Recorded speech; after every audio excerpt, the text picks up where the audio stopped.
سڵاو بینەرانی خۆشەویست ئەم کاتە و هەموو کاتێکتان باش من محەممەد جەلیلم بەرنامەیەکی نوێی دەنجی خەڵک لە شاشە جوانەکەی کەناڵی بادینانەوە پێشکەشتان دەکەم لە بەرنامەی ئەمجارەی دەنجی خەڵک هاتوونە قەزای بەردەڕەش لە بەرنمەکەی ئەمجارەمان لەسەر گرانبوونی نرخی بنزینە لە ئێستا دەبینین نرخی بنزین لە بنزیخانەکانی هەرێمی کوردستان بە ڕێژەیەکی بەرچاو نرخەکەی بەرز بۆتەوە با بزانین هاوڵاتیانی قەزای بەردەڕەش لەسەر بەرزبوونەوەی نرخی بنزین چیمان پێ دەڵێن ئایا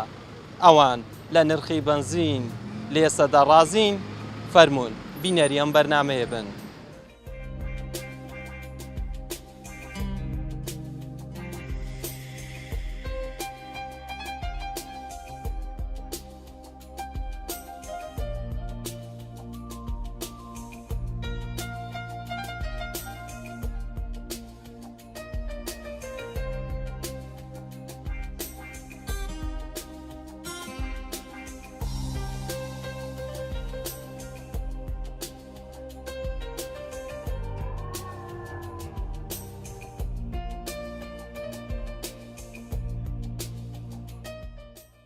سڵاتە بەخێر بەسەر چاو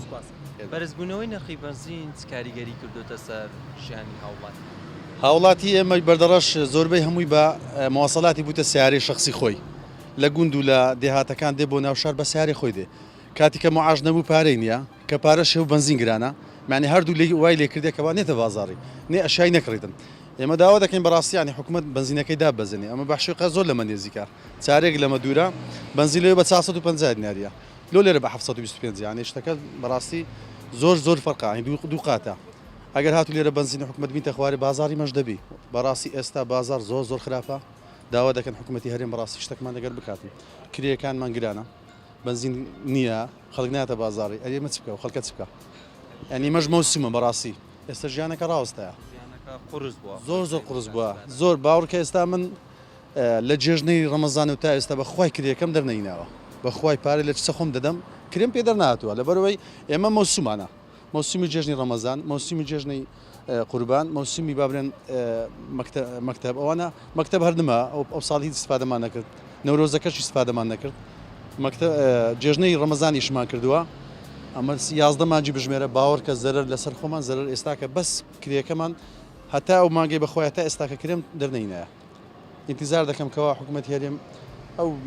بنزینی هەرزاکە بەڵکو خەڵک دێتەوە بازارشتە چی سەرکردنی بازار پێ وایە بازار و تۆزە جوڵەی تێ دەکەوێت زۆر جوولەی بازار بە حکوومەت دەتوانێت جوولەی دروستکاتن بەچە بە معاشی زوو بدە بنزینی هەرزانکە جوولەی لە بازار پێیا دەبی تۆش جەنابەت خەڵکی بەردەڕەشی دەزانی کە شەوان لێرە ئەمە هەجێ نەبوو ڕێ نەبوو بڕۆین هەند بازار خۆش بوو 2014 و 15 و 16 بەس پاشەنجنێ کا بازارەکە هێدێدی سفر بوو من خاوەنی لە بەردەڕەش خاوەنی نۆ دوکانی مفرەدی بە جولی بەرژی ئێستا خاوەنی 4 دوکانم بەڵکو ئەو سەرماگە بێتەوە یەش دیش بەتاڵکەم لەبەرەوەی بازارەکە سفر بۆ بەڕاستی هەر لە بۆ ساحب خان و کرێچیەکان بابن ئیش دەکەن دەکو لە خۆمان بەخوا هیچمان ئیسپادە نەکردی ئەو ساڵ هەر زۆر خراپە.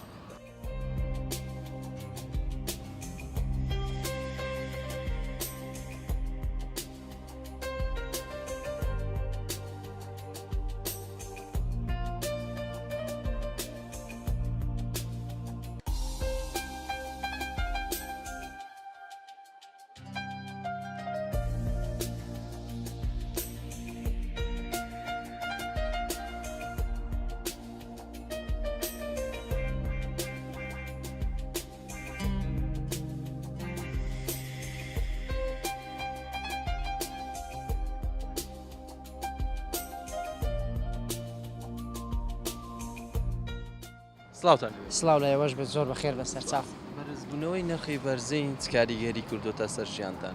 بەڕاستی بەرزبوونەوەی نرخی بنزین کاریگەریەکی زۆری کردیتە سەر بازار و لەسەر شۆفێران بە تایبەتی ئێستا ئەگەر تەمەشا بکەین نەوت زۆر بە گران دەفرۆشرێت و نرخی بنزینیش زۆر گران بووە یعنی ئێستا تەمەشا بکەین لە باشیک بە 450 بە 425 لێرە لە کوردستان با بڵین بە 425 بە 750 ئەپم بە 750 ئەوهانە یانی کارگەریێکی زۆری کردیتە سەر بازار و سەر شۆفێران بە تایبەتی سەر هاوڵاتیانیش باشە هەرزان بکرێ بەرزبوونی ئەرێ وەڵا ئەگەر هەرزان بکرێت زۆر باشە بۆ هاوڵاتیان باشە بۆ هەموو لایەک باشە ینی خەلکەکە ئەوەن ناتوانیت هەموو جار بستە باشێک بانزینی تێ بکات بێتەوە کوردستان ینی زۆر ناخۆشە ئاز دەکەن بانزین هەرزان بکرێت لە بۆ هاوڵاتیانیش زۆر باش دەبیت دەڵێ بەهۆی زۆر جا دوکانداران گازی لێو دەکەن دەڵێ بەهۆی بەرزبوونەوەی بەنزی جوڵە زۆر کەم بووە یعنی بازاریش بووە خەڵک کەمتر هاتو چۆ دەکەن دێنە دەرەوە حتمما ڕاستە ئەگەر نرخی بانزین ئەوها گران بێت خەلکەکەش هاتو چۆی ناکات خەلکەکەش نایەتە ناو بازار زۆر بەگران لەسەری دەوەستەوە ئەو بانزینە ئیشەشی زروری نەبیت نایەتە ناو بازار ئەرێ وەڵە زۆر تاسیری خۆی کردێ لە ناو بازار کاریگەری کردوتە سەر ژیانی حتمما ئەرێ وەڵە زۆر کاریگەری کردویتە سەری باش تو وەکو گەنجێک وەکو کاسبکارێت چ داواکاریەکت هەیە وەڵا داواکاریم لە حکوومەتی هەیەمی کوردستانە کە نەک بانزین هەر هەموو شتەکان هەرزان بکەن یعنی هەر لە ئەرزاقی بگرا لە بانزینی بگرا لە کارەبای بگرا لە باز و دراما هەموو شتەکان ئێستا بەڕاستی زۆر بەرز کرایتەوە داوا لە حکوومەتەکەم شتەکان هەمووی هەرزان بکاتەوە لە بەرژەوەندی شەعب و لە بەرژەوەندی ئەم خەڵکە هاوڵاتیانە بێت زۆر بەخێر بن سەرچاو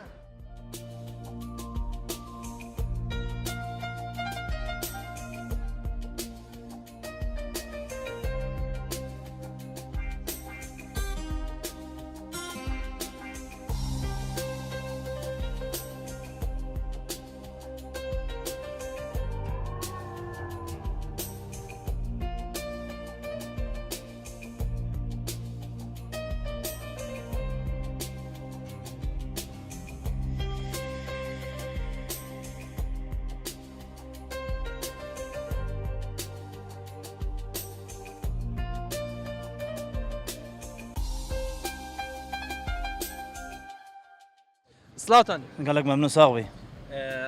نرخی بنزین چ کاریگەری کردو تا سەر ژیانتان بە تایبەت و وەک شۆفێرێک چ داواکاریەکت هەیە بۆی بەرزبوونەوەی نرخی بەزن تاسیری لە ژیانی ڕۆژان و ئیش و کاری ڕۆژانی تۆی کردووە ڕاستی مەسەلا پانزینە گرانە عەدە گران بینێش کاڵەتێک کە زۆر خراپە زۆر شێویدارین یعنی پچێک چاودێری سە بێت ڕاستی چ پانزینە ماینە ئەس خۆ تێناکەم بێرە ئەسمە میسلتێت کە مستەمر ئیلا محتاج بم وی کابرای گوتێ نەبینێ باە 5,000 گوتێ بگەم شو لە خۆ قەتینم ئەگەنە ئەس تێناکەم چۆر لێدا چونکە بەس نییە گرانە نەبەرەکەتێدایە نە چ کاڵەتیش هەیە زۆر خراپە يعني باور بك اسمي سلتيت كم سعرها مناسب وبنزين وكيره ومحسن يعني عاديه الوكيره محسنه يعني اس تقريبا اسبوعين احتمال تفيله خلاص كم مسبكو جوتيار مراسي مستمر ازل اقاره يعني احتمال حافته جارك استفيله كي تكم تفيله من مثل قلب درجه تفيله 23000 فرقه بنزينك يتجاوز زورش يعني زور جواز جامعه محسن تناك يعني عاديه كمحسنه زور باشا بس بيشك هم بس سعري بيشك جرانتر المثل بس افا عادي كم تتكم راستي بنزينك خوش تبريد بيكا هاتوشونه بيبكا سرعه باشون كي امزانيه چوايا باشا تو دەتوانی بڕۆیتە مووسڵ و بستە باشێک باشە خەڵکەی دیکە خۆ هەموو ناتوانانی بستە مووسڵ بستە باشێک بنزینی تێ بکە ئەی لە بەنزیخانەکان یاریمی کوردستان ئەوانە چی بکەن خودێ ڕاستی مام چی بێژین یعنی وەکی بژێ وەکو ئاخفتن یەتێنە گوتن پەرلەمانی ڕۆژانە مناقشە تێنەکردن هەر بەرپرسێکی هەموو لایەن حزبی بێ ئەوی دیکە وەختێ لێدانێکی سە تەلەڤیزیۆنێدەن جوامێرە هەیەک سەر خوچ نەهێلیت بەس گوتن حەسێب نییە يعني حقق كردارك كحسبك يعني تو براستي مثلا هر عندنا برلمانك هر وزيرك هر كسك هر مواطنك خدام بانزي خانات قال اخوي تبيش تنخطو ابني باش بخطو كيا يعني حق براستي بانزين خانه بچك هما سعر زياده وقرنا بس كول بچك واجبيت بار بك بحفصته بينجات وتتكت نجي ساري باجوش چونكي روجام بين سارتنا صوتن وبركتي زيدانيه صفر وجام كعداد آیا عداد باش نیه آیا مهم چه برکت پانزین آمده نمایا هم گرانیه و هم کالتیش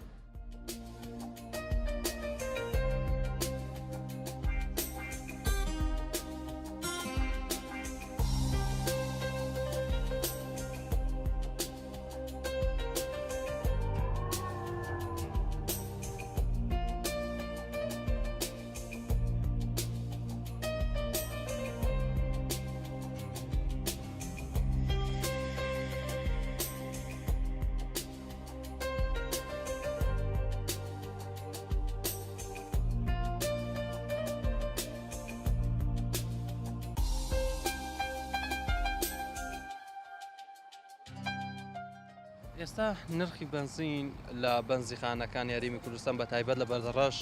بە 750 ئێوە لەو نرخی ڕازین ماشێ لێ ڕازیە ناوەڵا لێ ناڕازینە بخۆیم بە 750 تێم کرد و بەری چەند ڕۆژە بەس ئێستا تازە چوومە مووسل بە 450 تێم کرد معقول نییە لە کوردستان بەزینێمە دەچی بۆ مووسل بە 450 لو لەکەنەوە بە 725 یانی معقول کێ لێ ڕازیەک ناوەڵە کەس لێ ڕازی نییە بەردەوام دەچێ مووسڵ بەزنی تێ دەکەیت ئەی با مەجبورین سپاس بکەین ئارە لە بەردەوام دەچنە مووسل بەنزین ئەو ڕۆچیم تازاەوە بێنەکە چیم لە قایری تێم کردووە بە 450 بەخوای لێرش بۆیان گوتیان ئەو بەنزینی لای کەلک و هەولێرە گوتیلۆمەتێت گوتیلۆ لە کوردستان بە 750 لۆ ئەمە بە 450 دی باشە ئێوە با بڵێن تو ئۆتۆمبیلت هەیە با بڵێن کەسانی دیکە وەکو سایق تەکسیەکە سایق کۆستەرێکە ڕەفێکە ئەوانەیە زیاتر بەکاری دێنی ئەوانە چی بکە وەلا ئەوجە کوردستانە ما چ بکەین معقول نییە لێرە بە 725 ئەوە لە مووسل بە 400 ئێستا چمە قایری لە بەلیتەکەی مووسڵی باشترە لەی کوردستان بەخوای زۆر باشتریشە بنزینی مە بەخوای بەنزینی وان نییە بنزینی کارە نزانم چییە بنزین یەک چقەی ناکە دیمەش بە 725 تێ دەکەی دەڵێن هەفیت بۆمانەوە دەبەر ناو سیناعی بزن چەند فیتۆ وەستایە نازانم دەشگرانە و بنزینەکەش خراپە هەری وەڵا ئێرە گرانە و خراپیشە بەخوای نالێم لە قایری ئێستا تێم کرد بەخوای بەنزینەکە ڕقەمیەک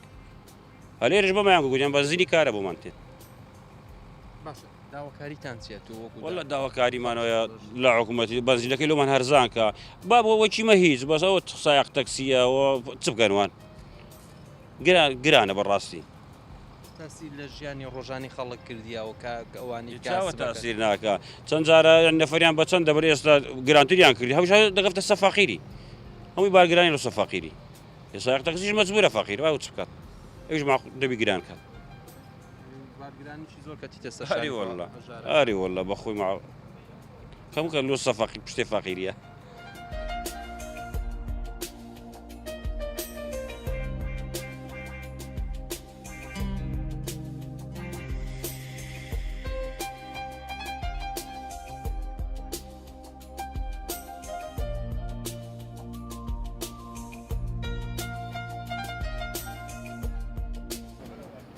بەڵێ بینەرانی خۆشەویست ئەوەی گویستی بوون ئەمە ڕاو بۆ چونی هاوڵاتیانی خەزای بەردەڕەش بوو لەسەر تەوەرەکەی ئەمڕۆکەمان سپاس بۆ ئێوە کە بینەرمان بوون سپاس بۆ کامیرەمانم جەلال گۆران کە وێنەکانی بۆ ئێوە گواستەوە تا بەرنامەیەکی دیکە و تا تەوەرێکی دیکە ڕێز و خۆشەویستی من قوبوڵکەن بەخوای گەورەتان دەسپێرم خواتان لەگەڵ